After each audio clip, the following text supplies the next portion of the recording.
My name is Robert, and I'm talking to you about the book Embraced by the Light by Betty J. Eadie. This book is 188 pages long and was published in 1992 by Gold Leaf Press.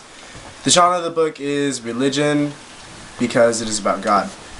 Betty J. Eadie is a woman who has had 8 children, 1 deceased, and recently her husband has died in 2011, Joe.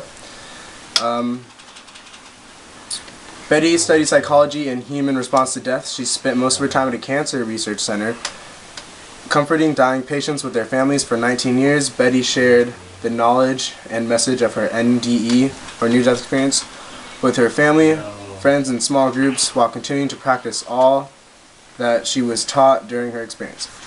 Eventually, she began speaking publicly to larger groups, one of which was the International Association of Near-Death Experiences, as well as various grief groups and church gatherings. In 1987, Betty began writing her experience in pamphlet form to share with her cancer patients.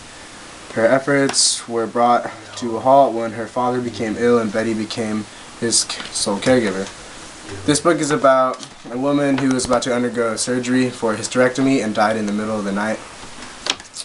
After she died, she explains how she saw 3 spirits who were wearing brown robes with white ropes and gold at the end of the white ropes.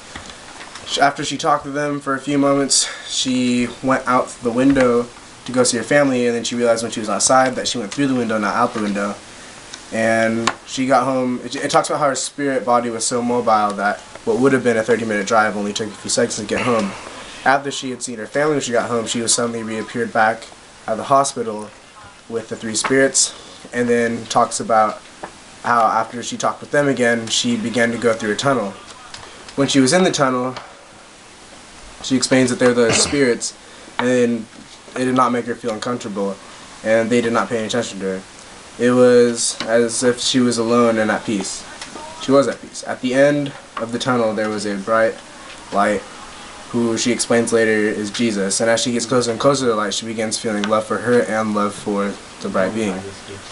One of the verses out of the book is, "I saw that the light immediately around him was golden, and as if his whole body was a golden halo around it." As if his whole body had a golden halo around it. And I could see that the golden halo burst out from around him and spread into a brilliant, magnificent whiteness that extended out for some distance.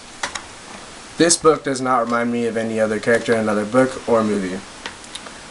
If you have any religious beliefs towards God or Christ, I recommend this book. It has verses out of the Bible in it, and it's very informational. Even if you don't go to church that often, but you are still religious, it is very informational, and you can get a lot out of the book, and it's just one of those books that when you start reading, you don't really want to stop.